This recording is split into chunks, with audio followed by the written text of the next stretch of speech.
Hello everybody, it is Cheri Bant and it's share day. I am on week, I should say week because it's the whole, pretty much the whole family, but we are on week 8 eating whole food, plant-based, no oil, or little to no oil, little to no. So I want to give you an update. You can hear the birds squawking in the back. It's a beautiful day today.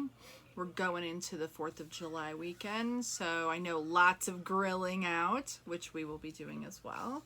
I'll talk about that maybe in a little bit. But yeah, I had a big week. So if you've been following along, last week I had a root canal done, and I was still swollen by the end of the week, and I was on antibiotics, and finally, look, I'm not swollen, no pain, finally. And I could, you know what, I could do a whole video on how I now hate dentists. I shouldn't, hate is a very strong word, but we ended up having the same dentist that kind of put me in a predicament. My daughter actually was had a cleaning done, and then she was going in to get some apparatus done at the orthodontist, and they couldn't even do all the stuff they were supposed to do because they found 2 cavities. So, and she was just in for a cleaning. So yeah, you just assume that people, and we'll circle back to this, you just assume that those that are trained in the field that they're in are good at what they do. And sometimes they're not, or sometimes they're not completely educated in the way they should be. Okay, so big week for me. So Wednesday was my last day of antibiotics. Wednesday was also the day that I joined the Under 200 Club. Yep, that's right, under 200. 231 when I was in the hospital. So that's been more than 8 weeks ago. That was 8, 9, 10 weeks ago that I was in the hospital. 2 weeks before I started the whole food plant-based diet suggested by my physician's assistant, Mr. Erickson, Dan Erickson, and he practices in Shelby, and he's amazing. Okay, so anyway, so 10 weeks ago, 231. Today, I went under 200 as of Wednesday. I was 198. Today, as of this morning, I weighed in at 197. Woohoo! So, you guys have to give me some love for that, because that's just, I have not seen a 1 on the scale. I was trying to figure it out for sure. I know that I believe it was before I got pregnant with our daughter Shelby, and she is 12 and a half or so. So it's probably been a good 13, maybe even 14 years since I have been under 200 pounds. And it's crazy. Like, I'm still in shock. I'm in shock. I will tell you why I think, well, there's a few reasons. The diet, for one. First and foremost, the diet. I just can't even tell you. It's just so amazing. Okay, so the whole food plant-based diet.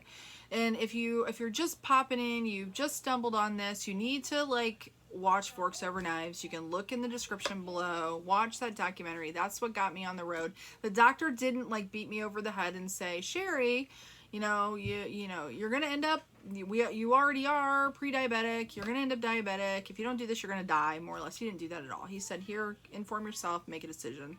That's what he did, and that's what you all should do. So if you've never seen the documentary Forks Over Knives, that's a good place to start. There are a lot more. I'm going to talk about another one that I watched this week that I want to share about. But so anyways, in the Under 200 Club, there was one day I went from, in the past week where I was 200, I got down to 200, and then I went up to 201. And then I went back, and obviously I went back down again. So that was the first time that I went up a pound.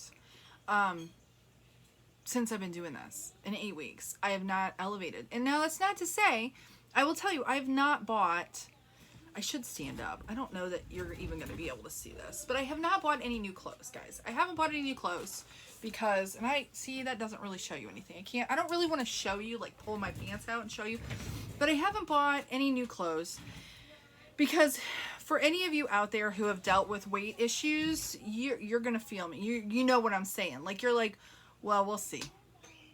We'll see. I think I'm finally there because I can't keep my pants up, guys. I can't keep my pants up. And I know I talked about that before. Now it's even worse. So I think I'm definitely going to have to, I think it's time.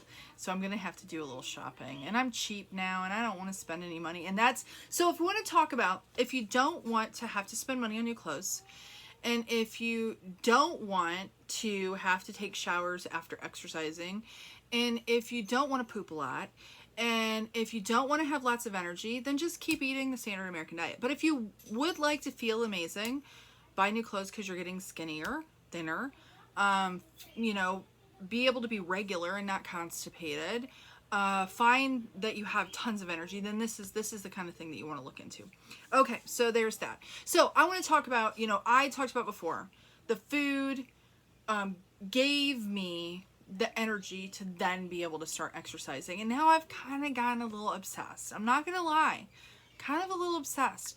I haven't, I have exercised, at least walked a mile or more, usually more, since the 26th of May. I think the 25th was the last time I didn't walk. So, and now that I'm feeling better, I'm doing I do my 3 mile every day in the morning. And it's a 3 mile walk. I kind of mix it up. But it's not like flat in a subdivision. It's like hills. So it's kind of hard and it still kicks my butt. But something that I did was, my son was walking with me and he said, you know, if you feel like you have the energy to like jog a little bit, on your last little bit, start jogging a little bit. So now, the last 3 days in a row, on the last like 0.2 of a mile, which is a little over 300 meters. So if you were ever in track in school, you know, it's not a huge amount. Usually that's done in a sprint, but I've done that every day for the last 3 days when I do my 3 mile. And then a couple of the days my husband and I would do like a 1.5 mile walk at the end of the day. So I've kind of gotten obsessed about like exercise, like, and that's not like crazy exercise. It's just walking, and anybody can do it that has 2 feet and like some place to walk. You know, you just got to have a place, like a street or sidewalk or someplace, a park, go somewhere. So it's not hard. I will tell you, I talked about this in the beginning. My son had been, he wanted to put on weight, just the opposite of me, because he's a little thinner, got a crazy metabolism, gets it from his father, obviously not from me. And he wanted to, you know, he wanted to get stronger. And, so he's been lifting for a while. We were gonna join a gym. Well, I found one that it wasn't too expensive, but that making that commitment to drive, because we're kind of far away, I'm like, I don't know if I want to spend the money. He had already had some weights. His birthday was just the end of last month. We ended up finding a really good deal on a weight bench for him, but now I'm benefiting. And this is the thing that got me, I think Wednesday, that got me under the 200. Because I haven't done anything different. I'm not eating less food. I'm eating just the same as I started. I just, you know, I'm not counting calories, doing any of those crazy things that I used to, or carbs, or all the crazy I used to do. But anyways, Tuesday, him and I had talked about me starting to work on upper body. Because, you know, I want to get rid of that. You know what I mean? You know what I mean? If you have that, you're not like super excited about it, right? But I just want to be, I have really bad posture. My back is weak. I think it would help me. Now, I didn't want to do legs because I want to still be able to walk. And I know if I start lifting or doing crazy stuff with my legs, that I would get really sore. And I didn't kind of want to do that. So we just did like upper body. So back, you know, biceps. So I did some curls. I did on the weight bench. I did some, I don't even know what it's called.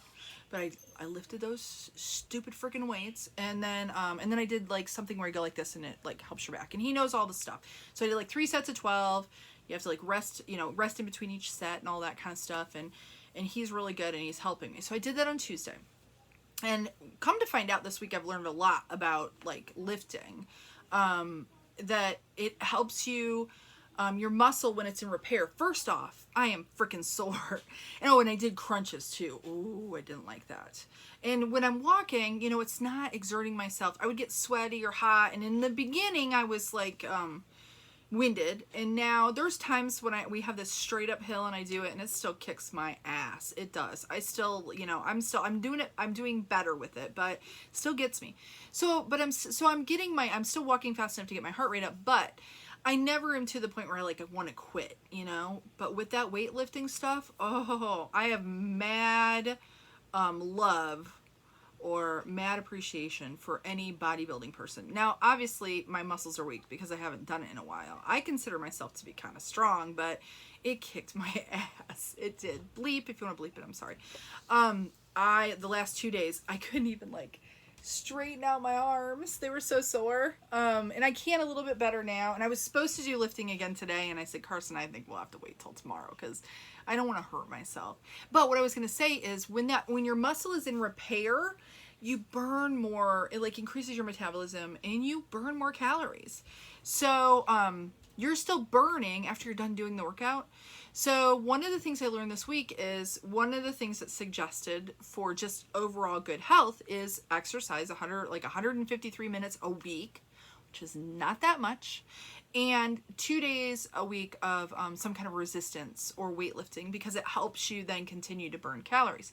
So that's a little tip there for you. I think that I'm going to try to do it 2 days a week. I'm going to start with upper body, maybe my core. Oh, those crunches can go you know where, but I'll do that. I'll work on that. So if you're starting to get active, there's some info. I don't know, but I think it's working for me.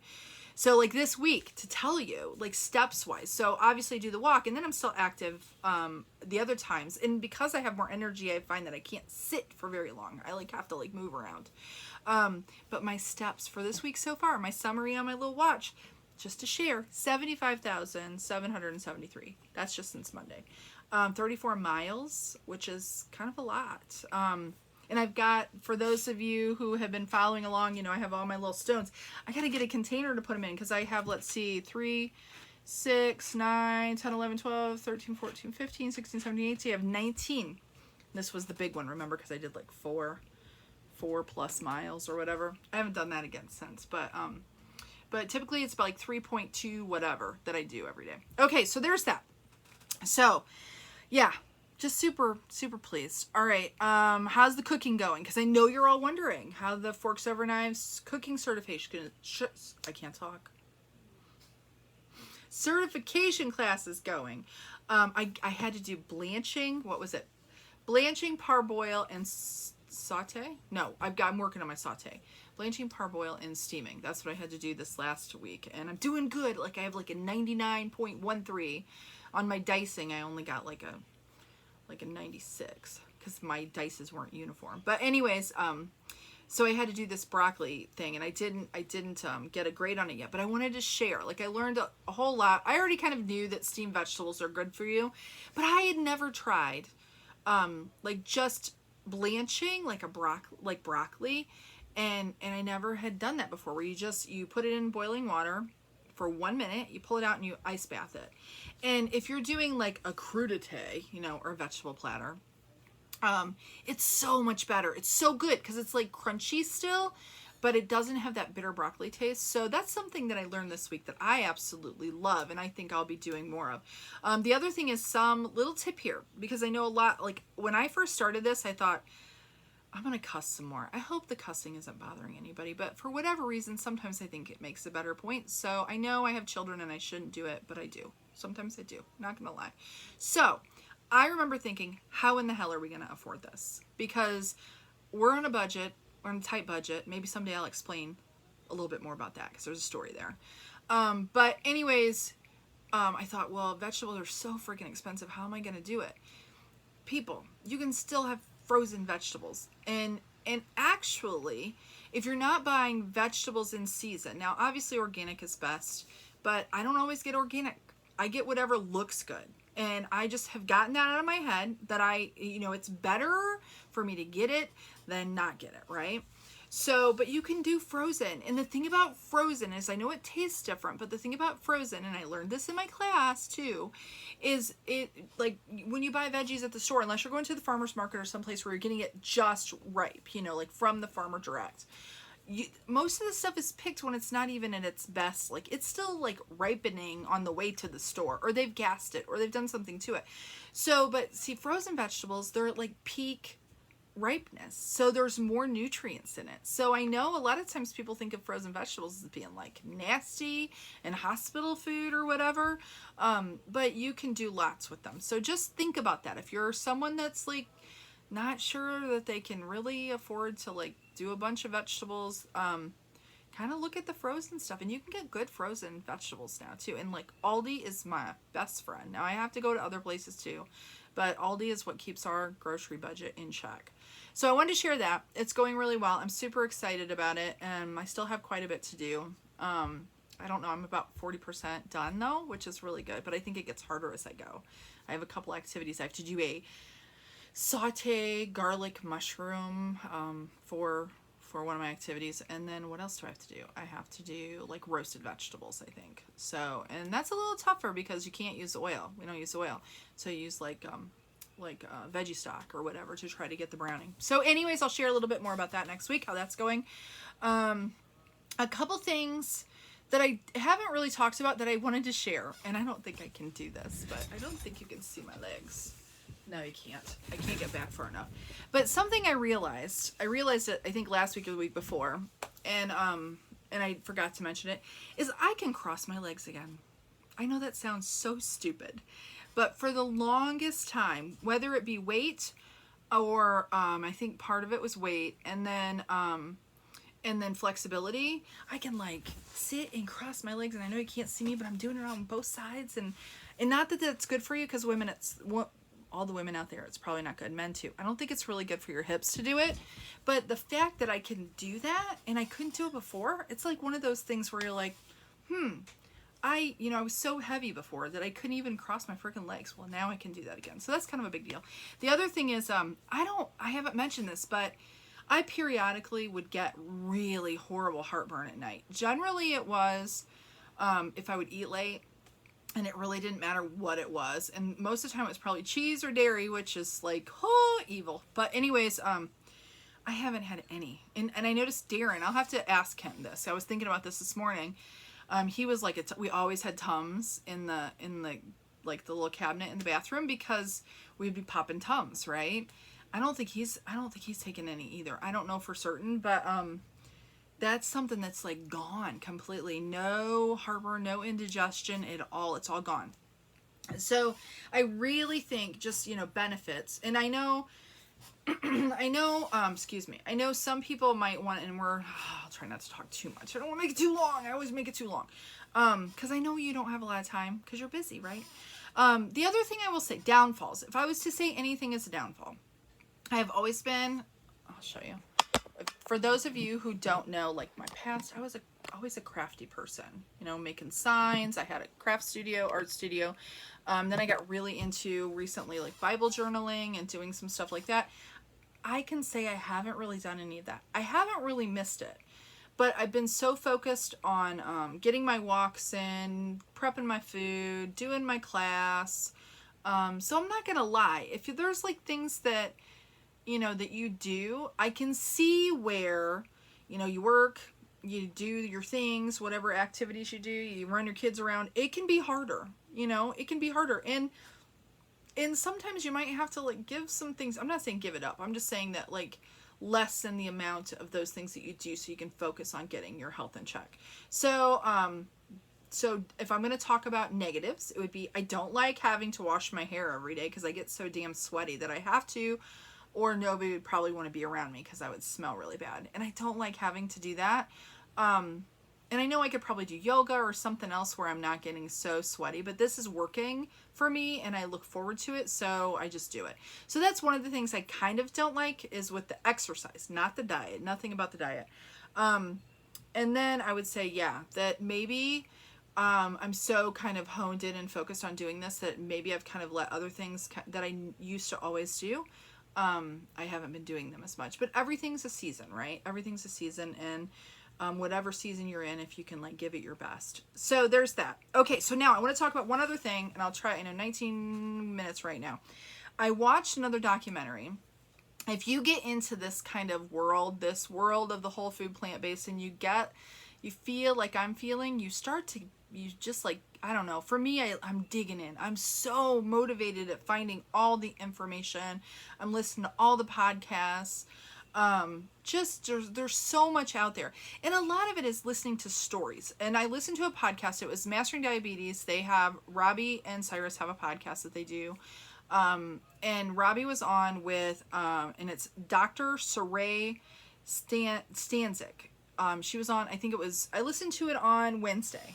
I think it came out on Wednesday, Tuesday or Wednesday. So you know what? I'll have to post. Maybe, I don't know if I can post a link in this, but I'll post something that alludes to it or with some information. But I listened to that podcast, and I don't want to give the story away in case you want to go listen to it. But it was a doctor, and it was her story of being diagnosed with MS and how like she had not a good prognosis at all.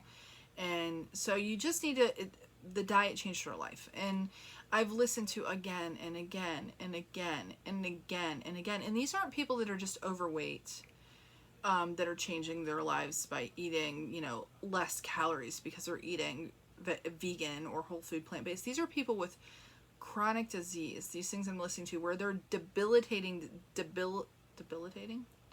whatever.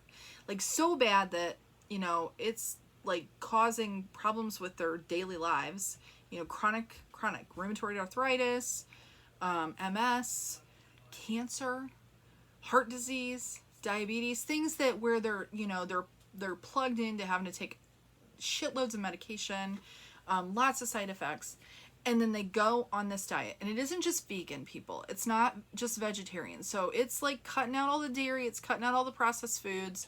It's eating as much whole food, plant-based, no oil. So no animal proteins and no dairy, no cheese.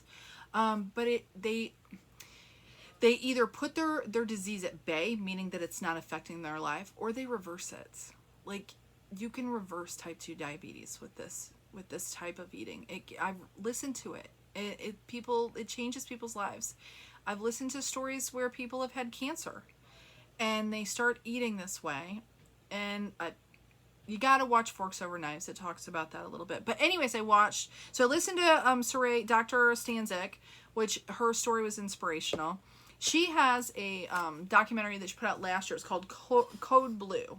And I think I watched it I rented it for like $2 or $3 on Amazon Prime. But Code Blue documentary, and it's about like the medical profession and what they don't know. These are the brightest, the smartest of the smart. You don't get into medical school unless you're smart.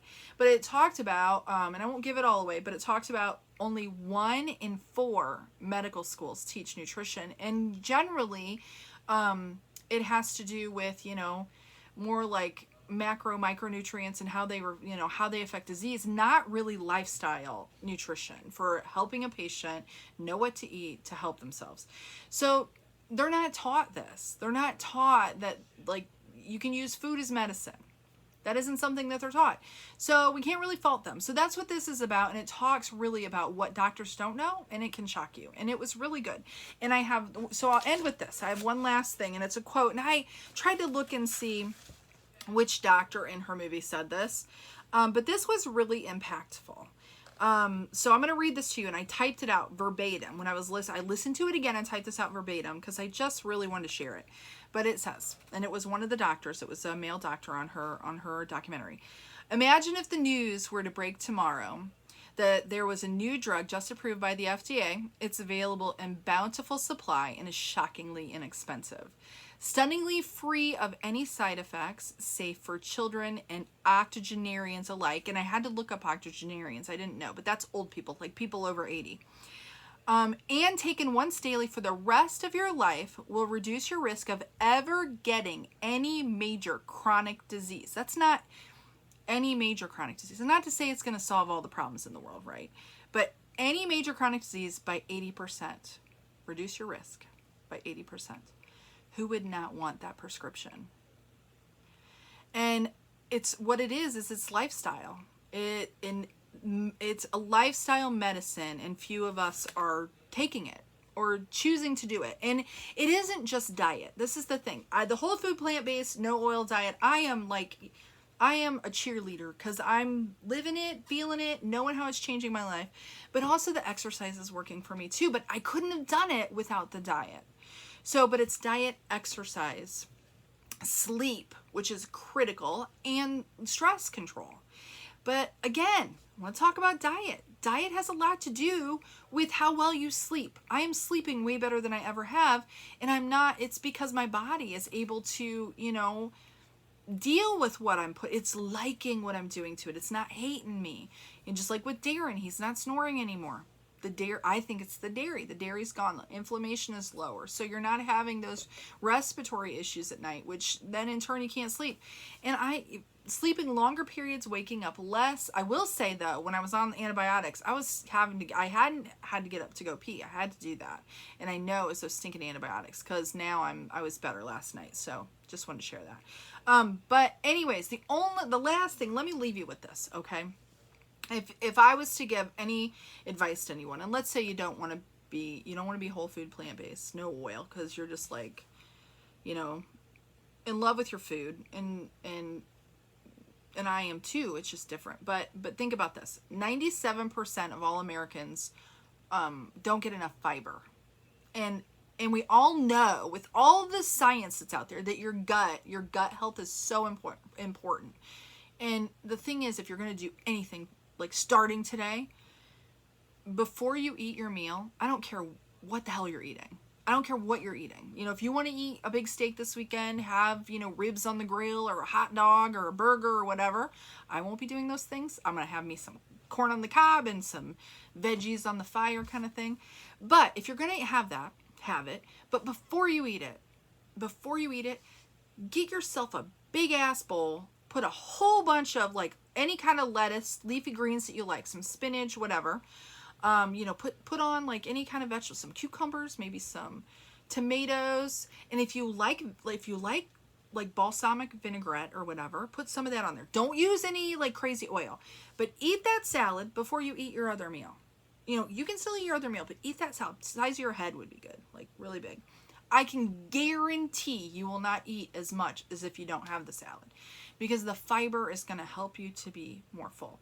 So if we're all like 97% of Americans don't get enough fiber, maybe we shouldn't be talking about whole food, plant-based. Maybe we should just be talking about eat a damn salad, eat some vegetables, because we're not doing that. That in itself, just everybody doing that, it'd be the first step to better for everyone, and help some of the suffering and some of this chronic disease that people are suffering with on a daily basis. And if you don't feel good, it's hard to live a strong life for yourself or for anyone that you love. And if you're a mother like me and you have children, you owe it to them to take care of yourself. I've spent a lot of years abusing my body, and I realized in short order, in the last 8 weeks, my kids are walking with me. They're eating more fruits and vegetables. I'm influencing their behavior. I've done that. It's not genetics, people. It's what we know. We just do what we know. So start learning something new and do something different that'll make a difference for how you feel, and it'll affect those around you. So I'm going to leave it at that. 27 minutes, and I'm sorry it's so long. So come back next week. We'll see where I'm at. Oh, and I have to do another like health risk assessment. If you don't know, like go back a few videos. I had to do one for the insurance. I have to do another one since I kind of failed it to begin with. So check in next week. I think I might have some new blood work numbers to share with you since I have to do that. So it'll be interesting, and I'll be happy to share whatever it is. So you all have a very blessed weekend. Have a wonderful and safe 4th of July, and I will be back next week. So we'll see you later. Thanks for watching.